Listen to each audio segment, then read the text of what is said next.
What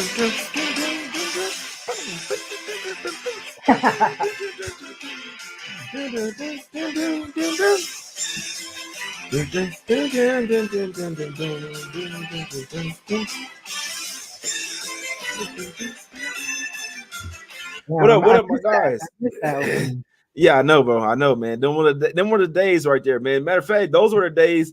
So look, that's the NBA on the NBA theme song from 1991 to 2002. That's when it was like real NBA. You see what I'm saying? Like real deal NBA basketball. It was passionately playing every single year. Did they still care about their money? They did, but it was all passion. It was all about like they're playing with pride, man. Things like that, man. Take me Yeah. back one time for the one time. I never thought that things would get like this, Ronald. It's a cupcake NBA league now, but it is what it is. You know what I'm saying? We just gotta adapt and adjust, my guys. But we Mhm. appreciate everybody for tuning in. If y'all didn't know, this is my guy, Ronald Cabang, man.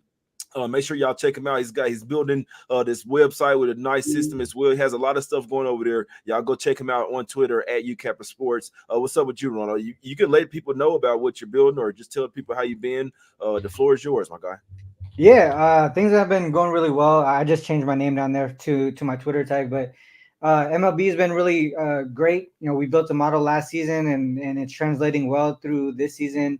Currently I just looked, it's like a 16-3 run right now in the MLB. So a lot of things going great there. NBA has been really solid too, man. Like especially after the All-Star break, a lot of data, a lot of information stuff going on there. Working on the website as well, and I sent you the link, Jay. I mean, a lot of good stuff on that website. I think it's really Mhm. more. It's not like a pick service or shit or anything like that. It's more so to help people kind of understand what I go through from a handicapping process. Like everything that I look at when we handicap games, it's on that website. And obviously, it's not out to the general public yet, but it will be soon. And I'm really happy about the product that we built, and I hope a lot of people make a lot of money off of it. Ski's been actually using it. I don't even know this, but on Ski's show, he uses the website to kind of go through the games, and Yeah. what he said was he's actually been winning a lot more since using the website. So, and Okay. he's been a big part of that process. A lot of the handicappers have been a big part of it, like giving me feedback on what they want to see and how they use it and stuff. So, man, all this shit is really great, and I think next season, if a lot of people get in on this website, it's going to be really awesome for a ton of people. No, that's a fact. That's a fact right there, man. That's what's up. I'm gonna have to. I already checked it out. I need to look a little deeper into it, man. I've been a little sidetracked, but the first time I checked it out, it looked real nice to me, and I know that it's been working for you as well, man. And Yeah. does that help with the with baseball as well? Or is it just NBA right now? Right now it's just NBA. We're gonna work. I'm working on the MLB side of it. I got two other business partners with me, but the NBA side of it has situational notes. Like you know how like we look at the schedule and stuff like that. Yeah. All that stuff populates automatically, and you can see right off the bat if it's red or green. You'll see like two teams. One is red, one is green.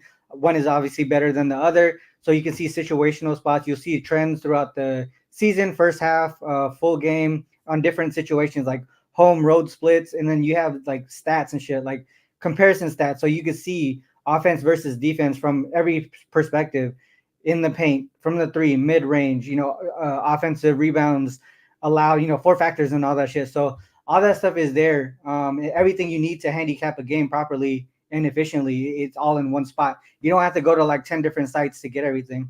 Right. Yeah, that's I ain't gonna lie, that's what I be doing. One last thing, Ronald. Do you mind dropping the website in the chat for the people? Is that cool or is what's Not quite yet. So I've been trying to get this out by the playoffs. We have some security stuff that we have to deal with. So we're okay? working with some developers to make sure that we're good to go. Once we get that okay from them, then yeah, we could pass that link on. But right now, it's only beta people have it. So people that's Okay. been testing it out have been Yeah, you giving us a know, lot of yeah. we don't want nobody to hack into that motherfucker. You see what Yeah, I'm that's what I'm saying? saying. So we Yeah, got nah, a that lot of makes sense. security stuff to take care of first. That's all right, good because he building it up and making sure it's ready. That when it Yeah. does drop, everything is ready. You see what I'm saying? But we got 5 games on the slate, my guys. Y'all make sure y'all be on the lookout for that website. Obviously, go follow Ronald at UCapper Sports. He'll have it out whenever it's hot and ready, like Little Caesar's Pizza. I'm hot and ready to talk about these games, my guys. Let's get straight to it. Say over to the street to Dallas and this one, Mavs. laying 12 points at the house versus the Hawks in this one, Ronald. Obviously, Hawks coming in off a back-to-back here. They didn't cover last night versus the Pistons. They had to travel to the Mavs. Back-to-back, third game in 4 nights, fourth game in 6 nights. This will actually be their 6th game in 9 days. I know that, and only thing I don't like here is that the Mavs have the Warriors. They got a revenge spot versus the Warriors on deck tomorrow, and so they could kind of be creeping into their head here. Now, obviously, they could try to come out here early and build a big lead as well. You just kind of worry about them coasting off, especially when they're laying 12 points. The Hawks are really the type of team that likes to give up. They'll keep fighting to the end. I know Jalen Johnson has came back. He's been playing really well. I know his assist is sitting at 3.5. He's been balling. They still got Luka's rebounds at 9.5, man. I'm pretty surprised. I don't know if you guys have been noticing, but he's been making sure he's going to get at least 10 rebounds out there. Last game, he went for a 30-point triple-double, but still had 12. He gets to the rebounds a lot easier than assists because rebounds is all on yourself. Assists, you need help from the other players. If you're passing the ball in and they're missing shots, or you pass the ball and then they pass it somewhere else, they could mess up your assist. Rebounds is all on Luka. It's all, you know what I'm saying? All he got to do is stand by the basket, wait for it miss. I still continue to think his over 9.5 rebounds is a really good look, as long as they're not up by like 40 points, which I have seen them be up by 30, and Luka still came back in the game to make sure he got his triple-double. Get that triple-double.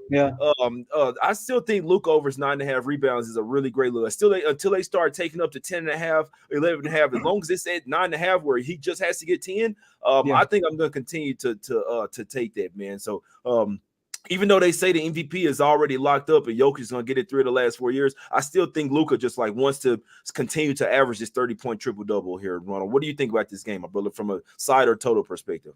Yeah, from a side perspective, I actually took this game. I took the Mavs minus 11 last night. A lot of the things kind of pointed in that direction. I know the Hawks offense has been clicking recently. 10 of their last 11 games, they've gone over their team total. But if you look at the Mavs side, their defense has been really on point, especially like if you look at the last 12 games, 10-2 straight up, 10-2 against the spread. Opponents 10-2 to their team total under in that span. So kind of the opposite. If you look at like team total perspective on the, based on what the Hawks have been doing. But you mentioned one thing that was sort of like something that I kind of paused on was first leg of back-to-back games, right? And they got an important game against the Warriors tomorrow. But most of the situational stuff really points to the Mavs. They covered, first game of back-to-back games. They've covered 5 straight in that situation, and then a double-digit favorite as well, 7-0 straight up, 5-2 ATS. Really limiting opponents, to their team total, 5-2 to their team total under for their opponents there. And if you look at the Hawks here, they've only been double-digit dogs 3 other times this season, and those 3 games were against the Celtics. So they really haven't been in this position a lot against other teams. So that's, to me, that line is sort of telling. And then if you look at Hawks in non-conference games as well, they're not great in that spot. Just 4-8 against the spread in non-conference road games. Ben, if you add to the fact that they're in the second of back-to-back in that spot, like with travel and shit like that, they're 0-2 straight up, 0-2 against the spread, I believe. So they lost by 31 to the Lakers in one of those games too. So it's really a tough spot for them. And if you look at from a stat perspective, Mavs last 10 games, 7th in offensive rating, 3rd in defensive rating. Those are 2 pieces that, obviously much better than the Hawks. Last 10 games on the road for the Hawks, 19th in offensive rating, 21st in defensive rating. And if you look at some other pieces, Mavs, 21.4 fast break points per game at home in their last 10 games. Hawks last 10 games on the road, limiting fast break points in that stat category, 24th in the league. So 2 ways that I could look at this: Mavs TTO, team total over. But I took the Mavs at minus 11.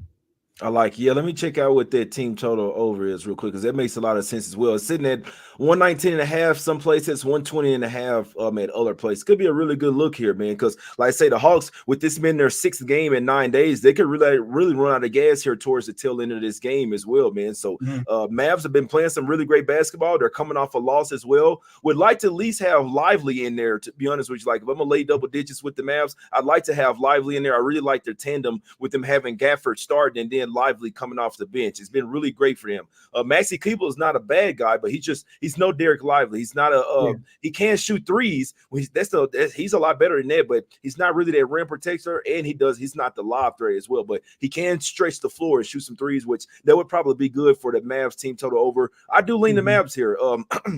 think this is a spot where the Hawks could possibly run out of gas here late in this game. They probably know that this is somewhat like a schedule loss. They're already locked into their 10th seed as well, where they can still get the 9th seed. So, but they're locked into that play-in tournament. It's either going to be 9 or 10. It's just whether they're playing that game at home or away. This is somewhat like a schedule loss. And when like today's NBA, when these players kind of feel like this game, they're in a horrible spot, they kind of really just kind of come out there like lackadaisical, not really playing their best basketball, man. So, like I said, it's all about adapting, adjusting. Luka over his 9.5 rebounds would still be my spot in this one, man. Only thing you worry about is if they get up by like 40 points or something. But I still feel like I still feel like he's gonna have 5, 6, 7 rebounds even before halftime in this one, man. So I still think Luka is going for these triple doubles.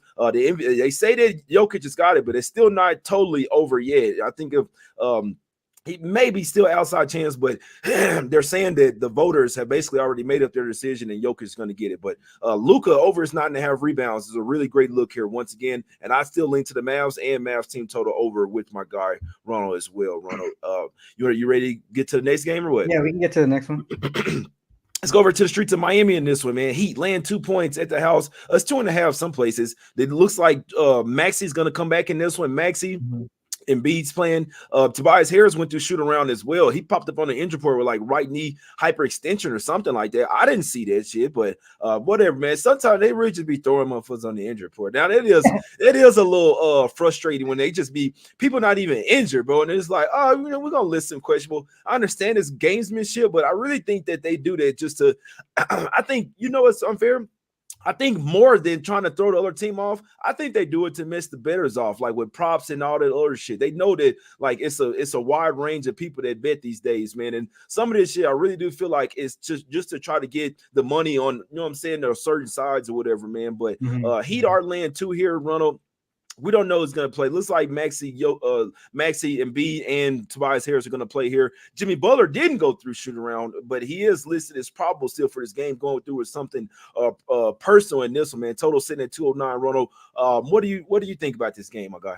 Yeah, this one's tough. I laid off of this game, but you brought up a lot of great points. Obviously, with the Sixers injury report, not really knowing who's going to play, we can always speculate, but obviously, I think that first game back with Embiid was pretty solid, especially without Maxi. You laughing at Munaf? Hey, bro, dude is a comedian, man. He got to do some stand-up comedy, man. I got there be tripping. Munaf is a fool. But I think a lot of the trends actually, to me, I know a lot of people don't like to back the Heat at home, but it's mostly when they're a home dog is when you can't back them as a home favorite, like a slight home favorite. I looked at when they're at home and favorites of 4 points or less. They're actually really solid in that spot. I think they're 11-3 straight up, 10-4 ATS. And then they, obviously as heavy favorites, they struggle. And then as dogs, they struggle at home. But that little, that slight favorite, that's where they kind of perform well at. If you look at them on the first leg of back-to-back games, they've actually been pretty well there too. 8-3 against the spread, and opponents 9-2 to their team total under in those games. I think one way to look at this is potentially the under. I know the Sixers came back, did really well with Embiid. They didn't have Maxi. I think when they put them all together, that could mess up the chemistry a little bit, and they would struggle offensively.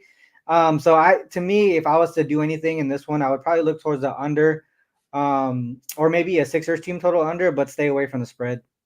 Yeah, it's a tough one for me, man. The Heat have won 3 of the last 4 matchups. They've also won 6 of the last 8 matchups as well. Won the first 2 meetings this season. They beat them even when the Sixers were the Sixers. They beat them on Christmas Day, 119-113. Then they beat them in Philly, 109-104 as well. Then the last game, March 18th, they lost 98-91. That was Jimmy Butler. I remember him sitting out in that game. I was like, Jimmy coming back, and I took the Heat, and they end up losing that game by 7 points. Man, obviously still with no Embiid as well. So you mentioned something, though, like sometimes when Embiid, like if Maxi does come back, obviously they need Maxi and it's going to be really great for him. But like I could really see Embiid sometimes, like just as a basketball player, when you come back your first game after a while, you're super excited. The adrenaline is, you know what I'm saying? You probably still a little gassed and not in total game shape. Sometimes that second game could be really where you kind of sort of hit the walls. Like after you played that first game, you're super sore. You know what I'm saying? Mm-hmm. Which even if you got a bad knee or not, you're super sore and like you're still not to game condition. So you're a little bit more gassed gassed after that first game. This could be the second game where Embiid have somewhat of a letdown here as well. It's not like the Heat don't know how to play against this team as well, man. So this could be a spot where Joel Embiid looks towards passing a little bit more than scoring, especially if he's somewhat running out of gas. So probably could be looking towards his like rebounds, assist or something like that. It could possibly go under on his points. I know he's at 29 and a half. He's probably still on somewhat of a minutes limit as well. This could be a game where it's more like Maxey or somebody like that. You see what I'm saying? So it's a tough game to figure out. And obviously if Embiid's going to continue to get those tough calls, it's really hard to take points under on somebody that like go out there and like baits a ton of fouls. And when he's getting the calls, it's really tough to go against him. Obviously watching the last game, I don't think there was a foul on Chet Holmgren. It basically won him the game there. I didn't see it in the last 2-minute report, but you just never really know. I think that's the main thing that makes it tough. And say you never know how the game's going to be officiated, especially with all these guys baiting fouls. You never know when they're going to get the calls, and you know when they're not going to get the calls, because the people that rely on the fouls when they're not getting them, they look like absolute ass. But obviously there are games where they're getting the calls. You know what I'm saying? And that's when they score a ton of points and have a really great chance to win. So honestly, I think that's the way that the game is ref these days is really tough to figure out. Like what's going to happen on a day-to-day basis. You dig what I'm saying? If Joel Embiid is not getting the calls tonight, the Sixers will not have a chance to win this game. I'm telling you that straight up. So last game he got the calls. If he's not getting them here, it's going to frustrate him. It's gonna get into his head, and they're probably not going to have that great of a chance. So that's why I guess sometimes it comes into better looking at live betting. Just see how the game is called in the first quarter, in the first half, and then go from there in this one. But I would like to lean towards the Heat in this one. Obviously Jimmy Butler didn't go through shoot around, but it looks like he's gonna play. I'd be interested to see if Maxey, Harris, and Embiid all get ruled in. If they go like to the favorite or something, I might look towards the Heat in this game, man. I think this is a spot at the house. They got a chance to get out of the play-in tournament as well.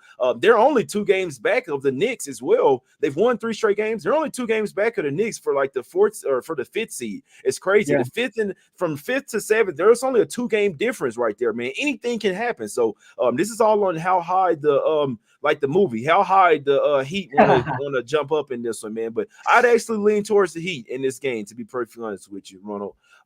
Any other thoughts on this one, my brother? Are you ready to get to the next one? No, we can get to the next one.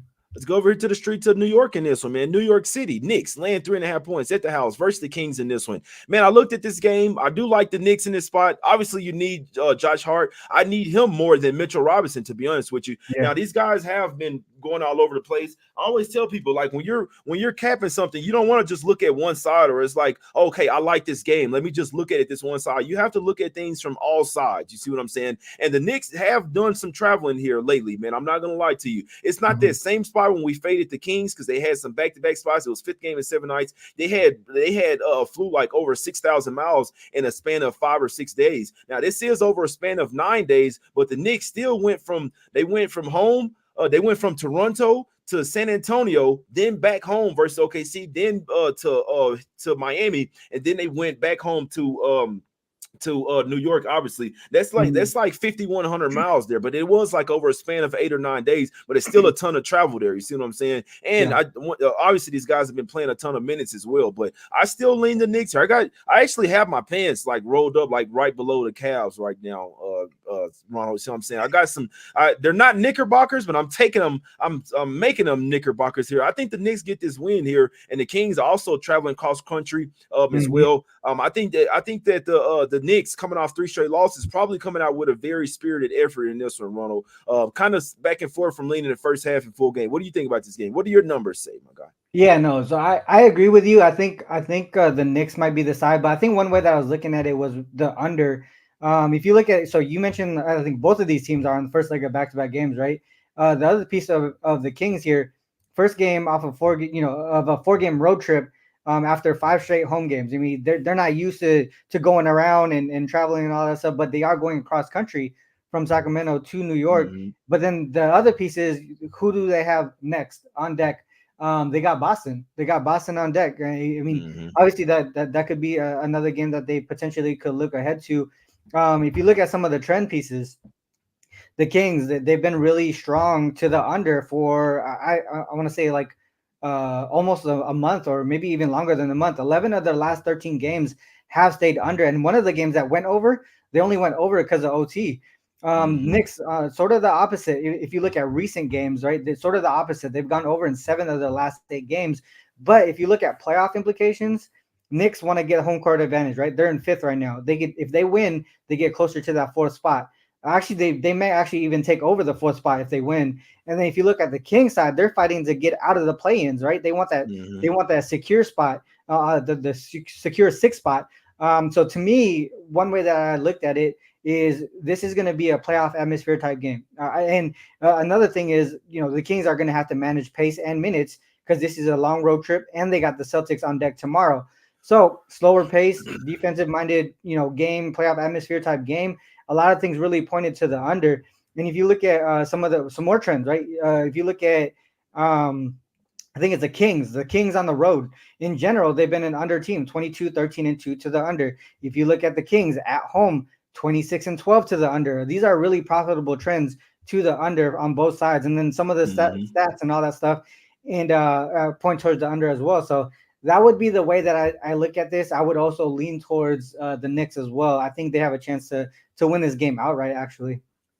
Yeah, well, they are favored by 3.5, Ronald. I dig what you're saying. My bad. Yeah. No, I see what you're saying. Yeah, they did beat them so they already beat them in Sacramento as well. Obviously, it's a much harder place to play in Sacramento than it is in New York as well. Now, they did have OG Anunoby in that game. He played 33 minutes, only had 2 points, 6 rebounds. He didn't really have a great game in that one, but Brunson did go crazy against him. He had 42 points. Now, they still had Huerter in that game. He went down. He didn't have a good game as well. He only had 16 points. I mean, he only had played 16 minutes, had 0 points, but they did still have Malik Monk. And so I think this is the turning point for me in this game. They have Malik Monk, which is like their closer. Obviously, the Kings don't have. The Kings are going to be in the play-in tournament. I can't damn near guarantee you that, but like they're not a top 6 team in the Western Conference. You know what I'm saying? They're starting like their true colors are starting to show here. They're coming off. I'm glad that they're coming off a big win versus the Clippers. I'm glad that the Knicks are coming off a loss here. This is kind of turned into a must-win game for the Knicks off of 3 straight losses, and then you get the Kings where it's not like they're not necessarily coming out with that. They're still going to come out and try to win the game, obviously, but it's not like all right, damn, we've lost a few games in a row. We got to win this game. We got to bounce back right here. Monk had 18 points in their last game, played 28 minutes. If you guys watch the Kings, Malik Monk is one of those guys that's really important to their team because he's like that closer. He closes the game for the Kings every single time. Obviously, he's out for the rest of the season. I just feel like the Knicks can match up well here. These two teams, it's crazy, bro, because these two teams have the exact same record, but obviously the Knicks have a better spot in the East because the West is so fucking tough. You see what I'm saying? But I think the Knicks are the far better team here. Fox and Sabonis, they can ball. I'm telling you that right now. But unless Keegan Murray goes for like 30 points and 6 threes, I don't see the Kings having a chance to win this game. They do have the Celtics on deck, but I don't really both teams have a front end of a back-to-back. The Knicks play the Bulls tomorrow, and that's a much worse spot for the Knicks tomorrow. I think they got to come out here and get this win. This is definitely the much more winnable game, especially with the Bulls having 3 days of rest as well. It's almost like a scheduled loss tomorrow for the Knicks. This one coming back to the house, this is an absolute must-win game. We know that their crowd is they got a really crazy crowd as well, rooting for those guys, man. I think the Knicks come out of here with the win. Would really love to have Josh Hart in there, man. If Hart's pulled in, I got to go ahead and put some on the Knicks in this one. But I think the Knicks are the right side in this game. And like I say, the Kings, they have some great players. They can ball, but them heading cross country in this one, just with 1 day's of rest and coming off a win, Knicks off 3 straight losses. This is a damn near a must-win spot for the Knicks, in my opinion. I think they get the job done first half and full game, my guys. Let's go over here to a playoff stuff. This is a play-in game right here, Ronald. Play-in game before the play-in tournament. Rockets getting forward at the house versus the Golden State Warriors. Total sitting at 228. You know what's crazy, Ronald? The Warriors have beaten the Rockets 12 straight times, bro. They damn near own this team, bro. Yeah. What do you think happens in this game? Do you think the Rockets have a chance to win this game? I mean, I think they have a chance. I mean, obviously they have they have incentive too, right? But a lot of the things really point towards the Warriors. The only reason why I stayed off of this game personally is because of the situation of the play-in, right? They both you never know what's going to come out of this Rockets team. They've been on a pretty hot streak the last maybe 2 months. They only I think they lost 2 in a row in the last 2, but prior to that, I mean, for 2 months straight, or at least a month straight, they've been really hot. First leg of back-to-back games is really not a great spot for them, though. 4-8 against the spread, 0-6 straight up, and 1-5 against the spread if they're the dog in the first leg of back-to-back games too. But this is not a spot they can look ahead. This is definitely not a spot they can look ahead. Like you mentioned, all the playoff implications. So that's the reason why I kind of stayed off of this game. And the other reason why I stayed off because they're at home, and this is where they really perform well. 26-12 straight up, 26-11-1 against the spread at the house this season. Obviously the Warriors, they've been really good on the road this season.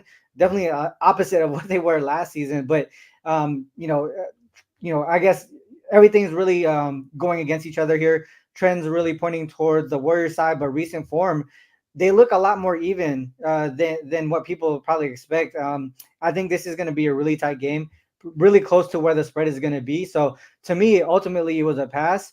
But obviously, I would lean Warriors, but obviously not confident enough to bet it. No, it's a fact. I think this is an under spot here, Ronald. I want to know because I don't do totals.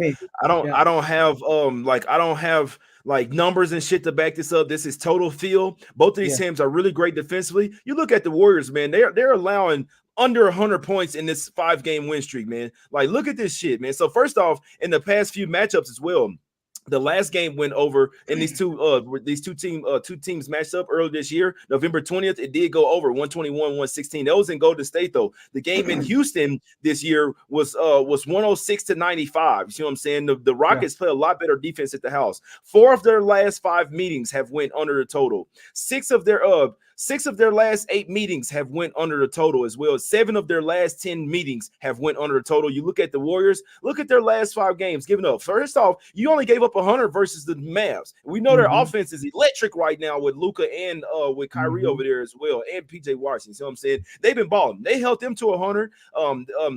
The only game that's went over in their last 5 games, they gave up 113 versus the Spurs and kind of just BSing around. Before that, 97 to the Hornets, 93 points to the Magic, 92 points versus the Heat. See what I'm saying? They've been locking down on defense, man. They actually been playing some really great defense. The Rockets, they ball out. This is where they play their best defense at the house. They know that this is an absolute must-win game. Now it's crazy. On the side, I don't know. Like, I do think that the Warriors could like come out here and end all the talk of like they will basically lock up their play-in spot if they win this game outright. And I do expect them to fuck around and lose tomorrow. You see what I'm saying? So I think that the Warriors probably win this game. When it comes to laying a 4, that's something totally different. I just really feel like this is a really defensive game here. Both teams are going to be throwing haymakers.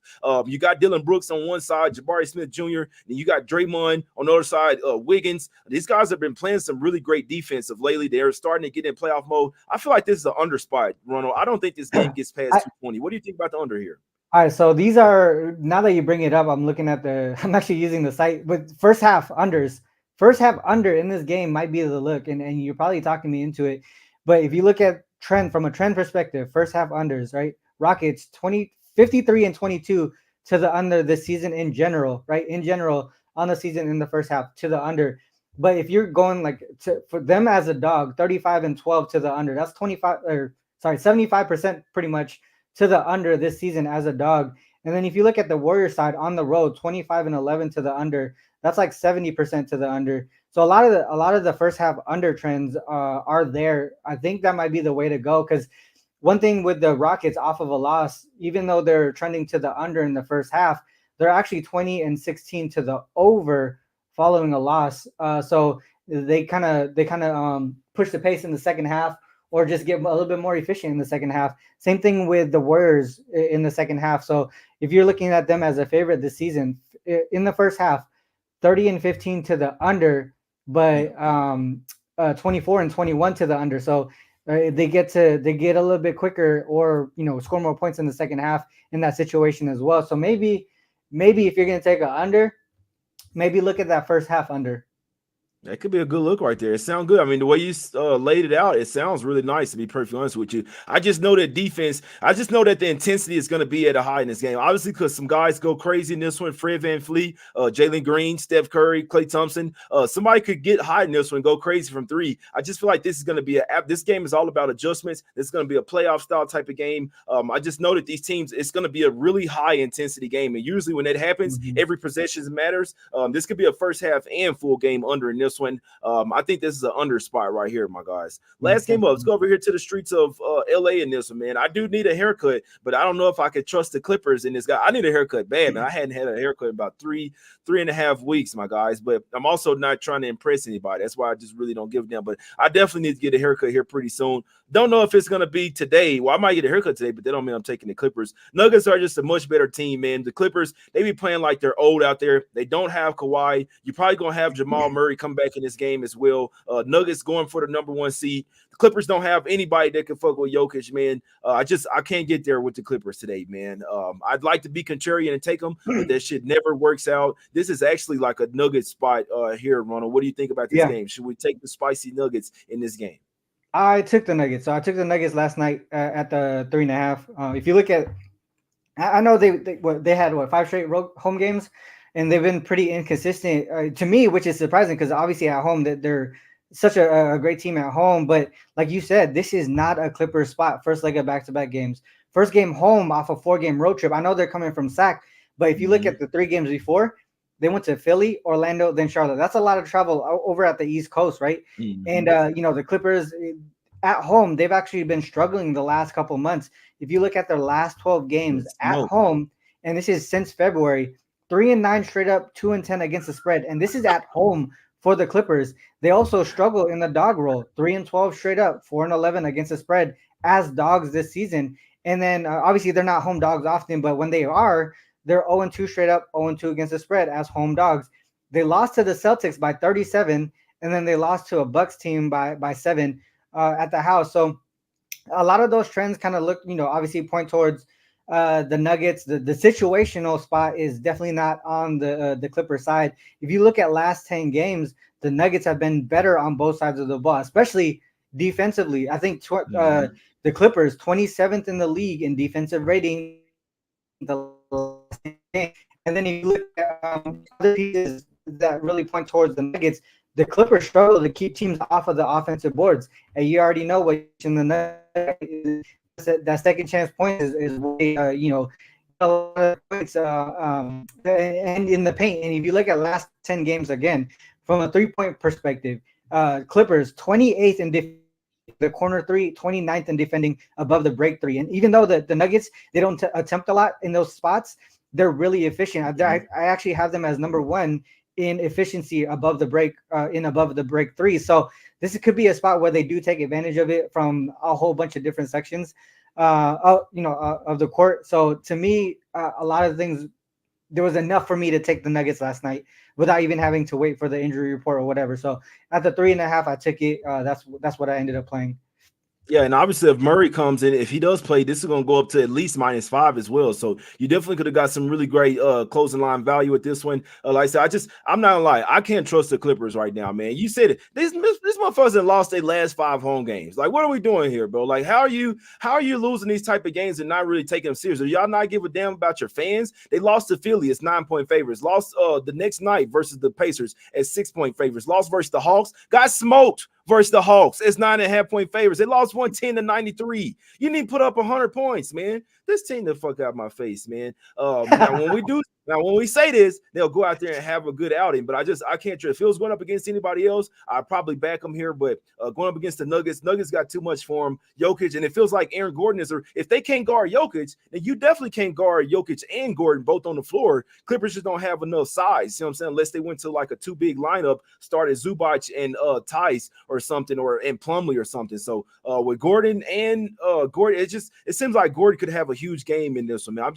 It's a really tough game for me, man. It's Nuggets or nothing for me, but it's a game that I'm just going to lay off, my guys. But let's get out of here, my brother. Ronald, recap them with your plays. Let them know where they can find you at as well, my guy. Yeah, you could just follow me on Twitter. That's where a lot of my stuff is at. Obviously, when I do these shows, I give all my plays out for free. So, like I said, I did take the Mavs. I also took the Nuggets here. Those are the 2 NBA plays. I might actually add that first half under on the Rockets Warriors. The way we talked about it, and after looking at it, after you mentioned the under, it makes a lot of sense to me. So I might actually end up adding that. And like I said, just on Twitter, you can find my stuff there, and then also at Wager Talk. Yep, and go check him out, man. At UCapper Sports, he finna have something nice website that's debuting. See what I'm saying here pretty soon, probably ready for the playoffs, man. For me, if I was looking at every single game, man, this is what I'd be taking. The first game, if I'd be looking at Mavs and Luka over his 9.5 rebounds. I mean, shit, man, what are we doing? I can't believe they still putting it at 9.5, man. Maybe I could be missing something, but I think Luka over his 9.5 rebounds. He's gonna guard the worst shooter on the floor and then just stand by the basket. That's what he's been doing. I've noticed this shit for like the past months, bro. And remember, he averaged the triple-double and 10.1 rebounds the whole month of March. So what I'm saying actually has numbers to back up to it. So Luka over his 9.5 rebounds will be my play in that Mavs game, and lean towards Mavs and their team total over. I lean towards the Heat. Let's see if Maxey, Tobias Harris, and Joel play. If they go to the favorite and Jimmy plays, I do think that's the Heat spot. I'd lean toward the Knicks first half and full game. I'd lean towards the Warriors on the money line and the first half and full game under and knowing. And then I'd lean towards the Nuggets as well, man. Clippers they don't really have nothing for them boys, man. But that's the show, man. My guy Ronald was on the Mavs, so I got to put the Smack City background on. Got to put the glasses that blend in with the background. You know what I'm saying? It's all love. We appreciate everybody for tuning in. Hit the like button one time for the one time, man. Let's try to we got 616 people watching live. Let's try to get 1,100 likes one time. You put out positive energy, you receive positive energy back as well. One last thing I want to say, guys, if people out there feel like you've been losing too much, or like the NBA is tough, or whether it's baseball, soccer, whatever, tennis, whatever you're betting, like if you feel like it's a little too much for you, never be afraid to take a step back. You don't have to bet. I know that people like want to make money betting on sports and stuff, but like this is still gambling here. You see what I'm saying? If you have it's nothing wrong with like relying on your day job or something like that, or going to pick up a trade. You don't have to bet these games. It's tough as ever right now, especially in the NBA. So I just want to let people know that if you feel like you're losing too many units, losing too much money, never be afraid to take a step back. And they have that 1-800 number, gambler number, for a reason. It's not, all jokes aside, man, but if you feel like you're getting like over the rails or something, never be afraid to take a step back. You don't have to bet if you feel like you've been losing or everything you're betting is losing lately. Never be afraid of that, guys. That's just like my advice to you guys. I've been doing this for a while. I'll take plenty of breaks of just not betting whatsoever when I know that I'm like noticing I'm losing too much money, guys. So obviously your money is important to you. I want you to keep it into your pocket. It's all love. I love you guys. I appreciate y'all for tuning in. Hit that like button one time for the one time. Back tomorrow, 1 p.m. Eastern. Let's fucking go, baby. Yeah, let's catch.